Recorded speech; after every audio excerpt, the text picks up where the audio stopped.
Vamos a hacer una breve introducción, ¿no?, a Python. Vamos a hacer una breve introducción a Python y acá nos vamos a preguntar lo siguiente, ¿no? Vamos a preguntar lo siguiente.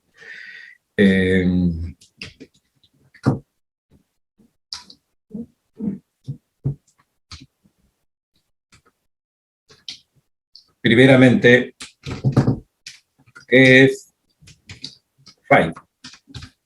Vamos a preguntarnos ahí, ¿qué es Python primero?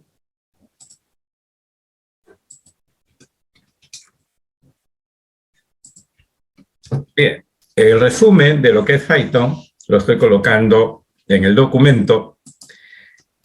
Python es un lenguaje de programación de alto nivel.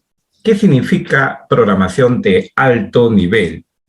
Significa que está más cercano al lenguaje humano. El lenguaje de nivel bajo, de bajo nivel, es propiamente, hay lenguaje de programación a nivel de lenguaje de máquina, a nivel de bits, a nivel de ceros y unos. Traten de llegar puntuales, por favor, a lo más esperará 5 minutos, son 14 minutos ya de retraso, y distrae la clase, ¿no?, en el momento que estoy exponiendo, por favor. ¿No? Son minutos, ¿no? A lo demás es 5 minutos, ¿no? Son 9 y 14 ya. Ya he esperado bastante. Ya,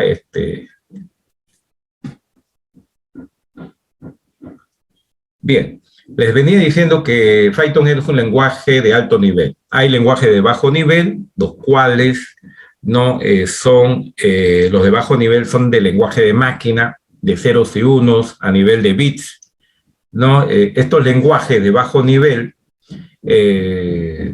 son utilizados generalmente por la gente de ingeniería electrónica, mecatrónica, que necesitan comunicarse directamente con el hardware de la máquina, con el fin de tener mayor velocidad de ingreso y salida de información. ¿Ok? Los lenguajes de nivel intermedio, hay lenguajes de nivel intermedio, se asemejan al lenguaje humano, pero también nos permiten interfaces con lenguaje de máquina. En el caso de Python, es un lenguaje exclusivamente de alto nivel, ¿no? Interpretado, ¿no? Que conforme nosotros vamos escribiendo, podemos ir ejecutando sin necesidad de estarlo traduciendo, ¿no?, a nivel de bits y creando el archivo ejecutable. Directamente, ¿no?, se interpreta y nos muestra la ejecución del código. Es orientado a objetos, ¿no? Tiene todas las características orientadas a objetos. Lo único que lo he encontrado es un poco que le falta en lo que es la programación de polimorfismo, ¿no? Conforme vamos a ver ya cuando lleguemos a programación orientada a objetos, vamos a explicar ese concepto de polimorfismo y vamos a hacer programas en lenguaje C++ o en Java o en Visual Basic para explicar realmente lo que es el polimorfismo, cosa que no lo toma en cuenta el lenguaje de programación Python como debería de ser. Y de uso generalizado, ¿no?, con semántica dinámica. Nos permite, ¿no?, crear frases, unir, ¿no?, la solución de los ejercicios conforme vayamos mezclando con el texto y dándole un enriquecimiento mucho más ameno al usuario, ¿no? Y de uso generalizado con semántica dinámica, que se utiliza para la programación de propósito general, ¿no? Hemos visto, ¿no?, en la clase introductoria, ¿no?, el compilador de Python. De todas maneras, acá tengo que colocar en el documento, ¿no?, en esta primera clase, los compiladores, ¿no? Se puede tener compiladores, ¿no?, en línea, ¿no? Ahí vamos a colocar uno de los mejores que no tiene propaganda, ¿de acuerdo? El compilador, ¿no?, Sandbox, ¿no? Si nosotros ejecutamos ahí, podemos tener este compilador en línea. Vamos a agrandar acá un poco más la letra. Mucho, ahí suficiente. Y vamos a escribir nuestro famoso hola mundo, un mensaje, ¿no? Y acá lo vamos a ejecutar. ¿De acuerdo? Y la ejecución va a aparecer en la parte inferior, ¿no? Es un compilador en línea bastante completo, pero que tiene simplemente el Python hasta la versión 9. Hay algunos casos en los cuales nosotros nos vamos a salir del compilador que se encuentra en Internet para hacerlo en Visual Studio Code, porque el compilador que se encuentra en Internet todavía están en la versión del Python con la versión 9, ¿no? La versión 9. Entonces,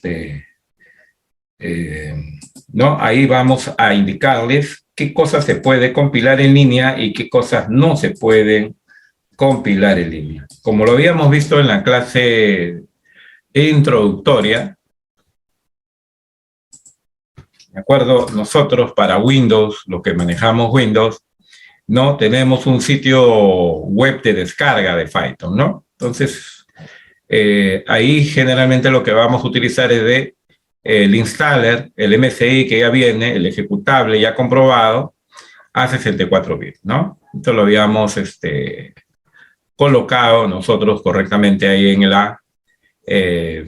el archivo anterior, ¿no? Es este de acá, el de descarga, ¿no? Y estamos nosotros también instalando, me acuerdo, acá, instalando el Visual Studio Code, ¿no? El Visual Studio Code como editor.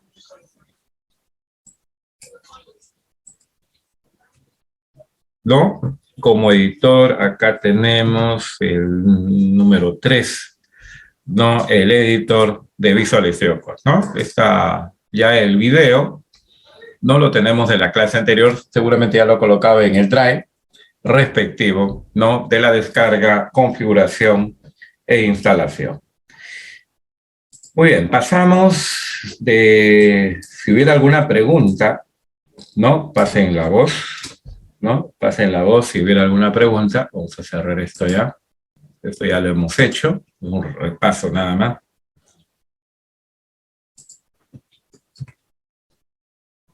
Muy bien, nos vamos a preguntar quién creó Python. Tenemos que saber que Python fue creado por Guido van Rossum, ¿no? Nacido en 1956, ¿no? En Haarlem, ¿no? En los Países Bajos, ¿no? Hay una fotografía que he encontrado de él, ¿no? Ahí lo voy a colocar.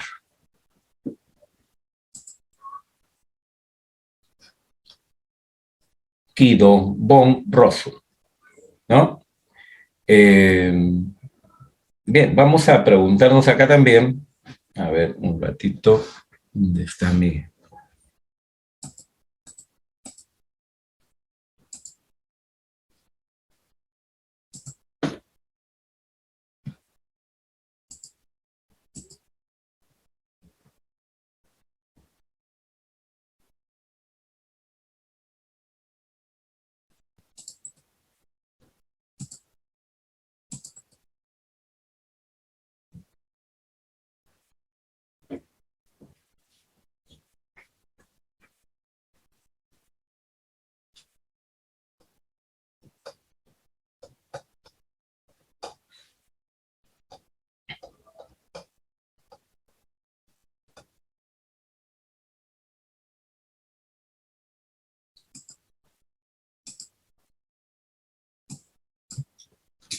Bien, vamos a acá, ya sabemos quién lo ha creado.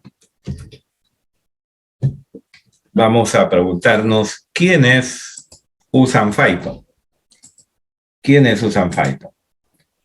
Bien, la mayoría de software que viene acá al Perú también, ¿no? Principalmente de Europa, ¿no? Son empresas que utilizan Python, ¿no? Acá he colocado una lista. Muchas empresas de diferentes industrias utilizan Python en sus propios proyectos de desarrollo de software. Algunos ejemplos de compañía que utilizan Python son, ¿no? Acá les he puesto, ¿no? Google lo utiliza, ¿no?, para las aplicaciones web y en su motor de búsqueda. La NASA, ¿no?, para automatizar tareas y procesamiento de datos en sus proyectos de investigación aeroespacial. También está la empresa Industrial Light Imaging, ¿no?, para el desarrollo de efectos visuales para las películas. Spotify, que es bastante conocido por ustedes, lo utiliza para análisis de datos y en la recomendación de música. Netflix también utiliza Python en el desarrollo de sus aplicaciones y en el análisis. La mayoría la utiliza para, como están viendo, para el análisis de datos, para mejorar sus sistemas de recomendación. Bueno, Dropbox, ¿no?, para el desarrollo de sus aplicaciones y el procesamiento de datos. Todo está relacionado prácticamente con los datos. Instagram, también el desarrollo de su plataforma, Uber, también para el análisis de datos, y en el desarrollo de sus aplicaciones, Taquora, ¿no?, para el desarrollo de su plataforma. Bueno, ahí les he colocado algunos de ellos. Es solo un ejemplo de una gran cantidad de empresas que utilizan Python en sus proyectos de desarrollo, ya que es un lenguaje muy versátil y demandado en el mundo laboral.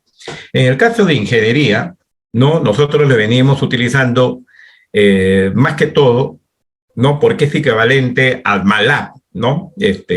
Ahora lo van a ver, algunas de las órdenes que se tienen son iguales, ¿no?, a MATLAB. La diferencia que existe, simplemente que MATLAB está dedicado más a lo que son procesos matemáticos, cálculos matemáticos, ¿no? Y es más restringido, ¿no?, porque solamente es para cuestiones matemáticas. En cambio, Python es mucho más abierto, porque no solamente lo puedo utilizar como lenguaje de programación hacia características matemáticas, gráficos y todo lo que hace MATLAB, lo puedo hacer en Macato. O sea, todo lo que hago en MATLAB lo puedo hacer en Python, ¿no? La diferencia está en la lectura, conforme vamos a ver. Mientras con nosotros, por defecto, en MATLAB te leemos números, en Macat leemos cadena de caracteres. Entonces, lo único que tenemos que hacer es transformar esa cadena, si es un número, a número entero, a número real. ¿No? Eso lo vamos a ver el día de hoy. Esa es la única diferencia. Entonces, hay un equivalente. Python, ¿no?, muy superior a MATLAB, ¿no?, a MATLAB, en lo que se puede decir como lenguaje de programación, ¿no? Tiene muchas más cosas. Bueno, no le he encontrado todavía algo que le falte, ¿no? Hay forma de solucionarlo, hay librerías para poder solucionarlo, las cuestiones que hay en MATLAB, ¿no? Principalmente MATLAB, ¿no? Porque el editor de Macat es mucho más versátil en cuestiones de matemáticas, ¿no? Pero acá también se puede hacer lo mismo. Bien, bueno, acá les he conseguido un gráfico de estas empresas, ¿no? Que esto se encuentra también, ¿no? Muy colocado en internet, de las empresas que usan Python, ¿no? Muy bien, habíamos visto, ¿no?, un concepto de interpretado, ¿ya? Un concepto de interpretado.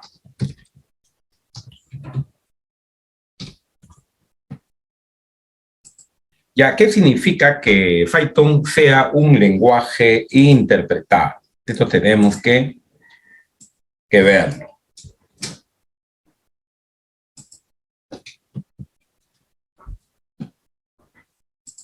Ya, el lenguaje interpretado es un tipo de lenguaje de programación en el cual el código fuente escrito por el desarrollador, ese código que yo coloqué PRIN Hola Mundo hace poco, se ejecuta directamente en la máquina del usuario,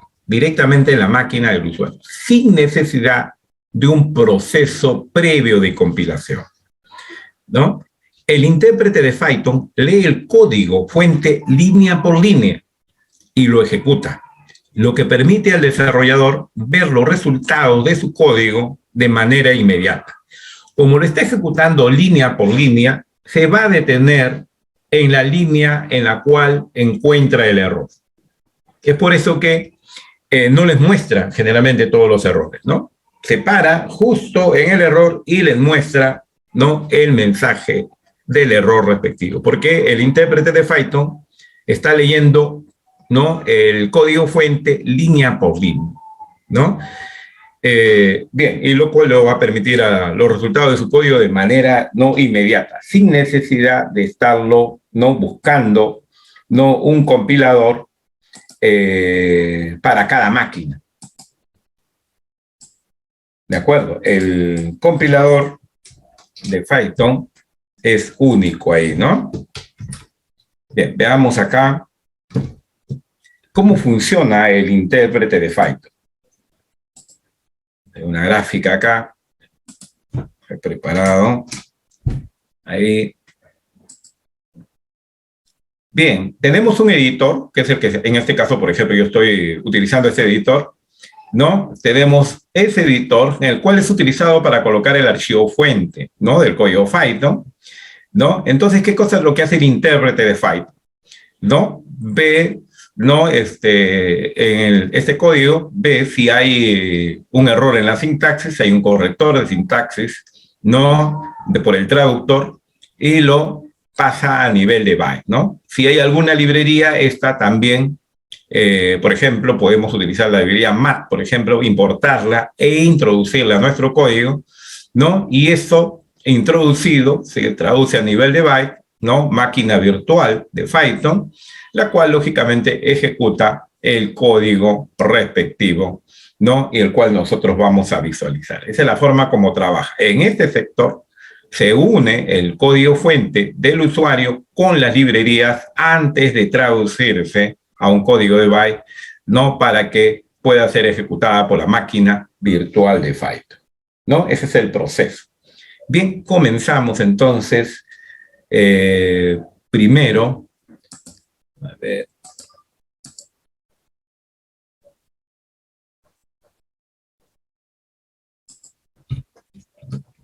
¿No? Vamos a comenzar entonces con la salida de la información.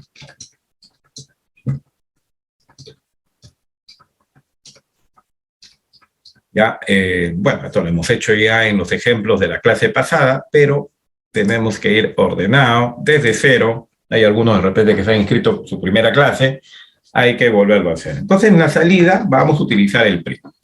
¿De acuerdo? El print lo podemos utilizar con simple comilla, ¿de acuerdo? Vamos a colocar el famoso bienvenidos, ¿no?, a Python. Bienvenidos a Python. Puedo utilizar la comilla simple o puedo utilizar, ¿no?, la comilla doble. En cualquiera de los casos, a ver, voy a ejecutar este código, debe salir acá. La primera vez se demora, ¿no? Vamos colocando el siguiente código, pero con comilla doble. ¿De acuerdo? Ahí ya salió la ejecución, bienvenidos a Python. El proceso es igual, ¿no? Pero no puedo combinar comilla simple con comilla doble. ¿De acuerdo? O bien coloco comilla doble, ¿no? O bien coloco comilla simple. ¿De acuerdo? El ejemplo que hicimos en la clase pasada, a ver, vamos a volverlo a repetir.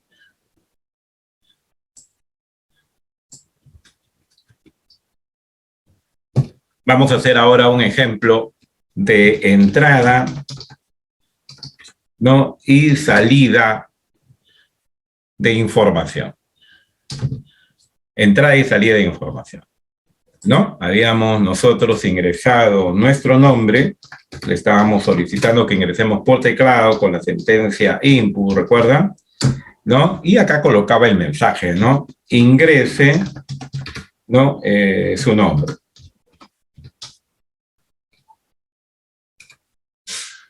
Ingrese su nombre, ¿no? Ingresábamos nuestro nombre y presentábamos una especie de saludo, ¿no? Entonces lo personalizábamos el saludo, ¿no? Colocamos bienvenido, ¿no? Acá colocamos nosotros el nombre de la persona, ¿no? Y colocamos un mensaje, ¿no?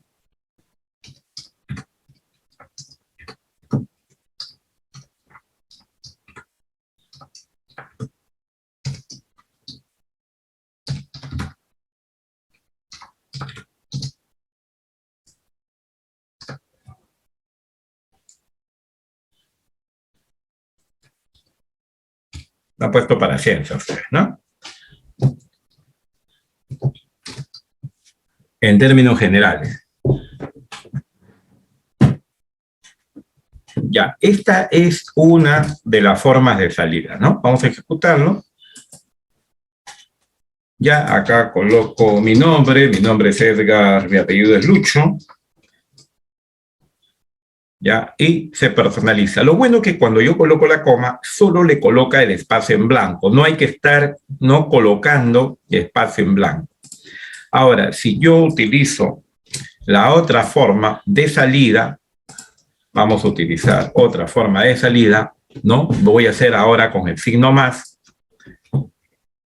Unir la cadena de caracteres acá. Acá sí hay que colocar el espacio en blanco, ¿ya? Esa es la diferencia, ¿no? En la sintaxis generalmente hay que colocarlo esto separado, ¿no? Y acá también colocarle una comita después de la coma, un espacio en blanco, que es la forma correcta de escritura. Vamos a ejecutar nuevamente.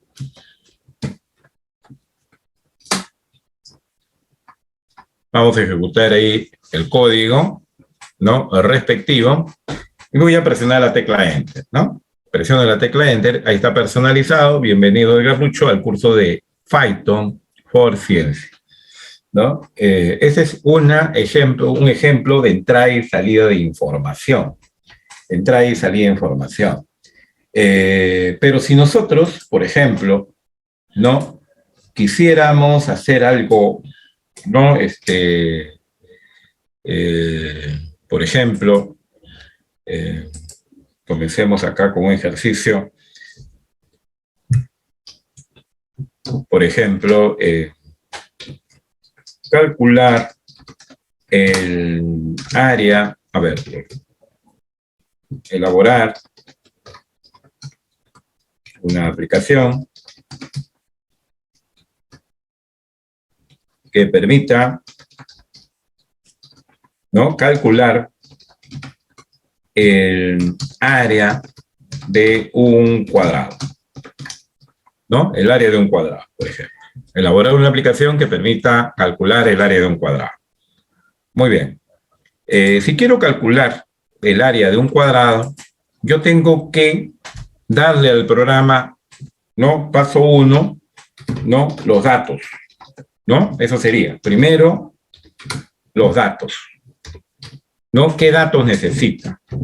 ¿No? Paso número 2, tendría que hacer un cálculo de alguna fórmula, un proceso que se llama, ¿no? Y paso número 3 sería la salida de la información, ¿no? En todo el programa voy a utilizar un algoritmo, y esos algoritmos, ¿no? Para poderlo trabajar tiene 3 partes. ¿Qué datos necesita el problema? ¿Cuál es el proceso de cálculo? Uy, a ver, teníamos acá 2 personas esperando. Ya, como yo estoy atento a una pantalla, realmente no me doy cuenta en la otra pantalla. Ya, si no miro al costado, hay 2 personas esperando. Ya, pues son 9:37 también. Bueno, les estaba mencionando entonces, ¿no? Que tenemos nosotros entonces para solucionar un problema, ¿ya? Para solucionar un problema, primero, ¿no? Tengo que seguir 3 pasos, ¿no? ¿Qué datos necesita el problema?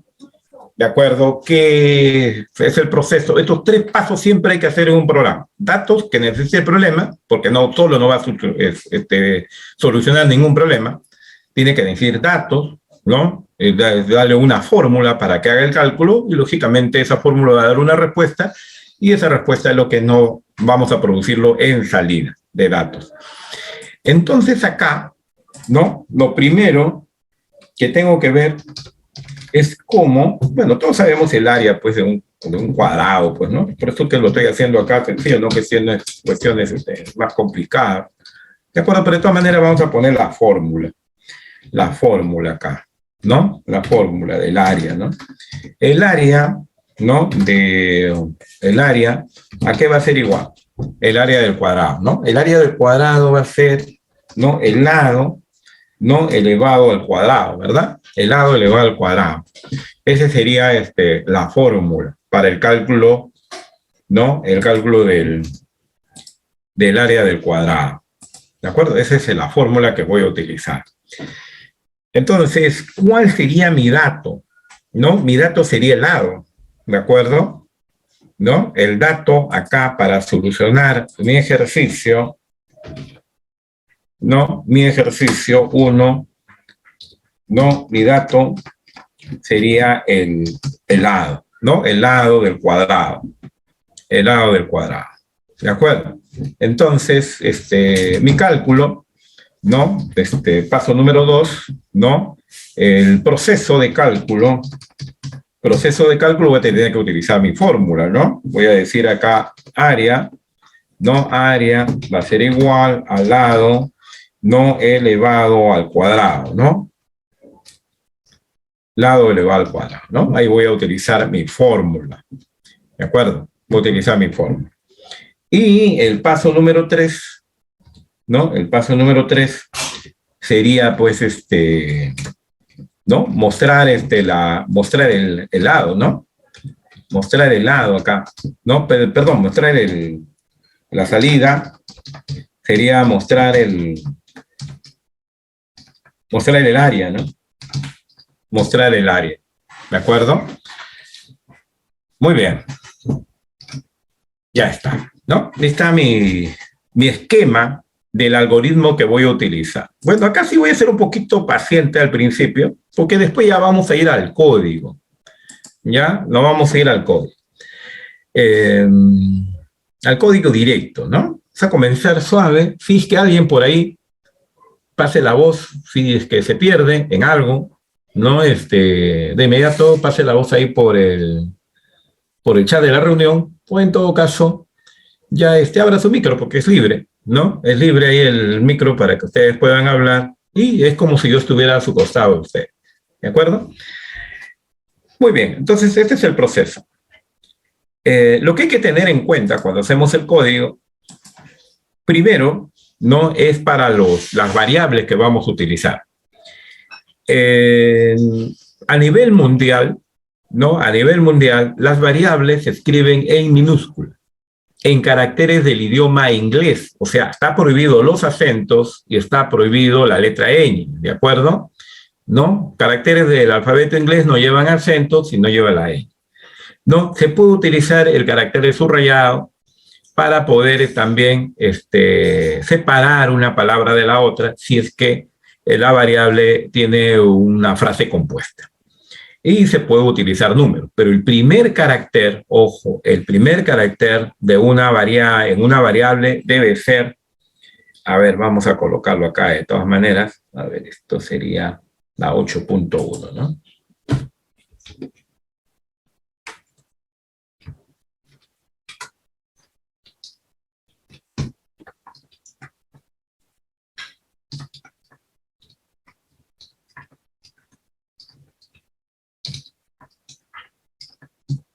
Ya, entonces vamos a poner como regla.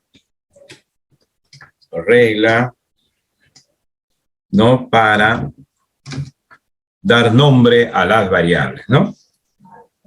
Ya, regla para dar nombre a las variables. Entonces acá vamos a explicar lo que estaba mencionando, ¿no? Hace unos momentos, regla 1, podría ser acá,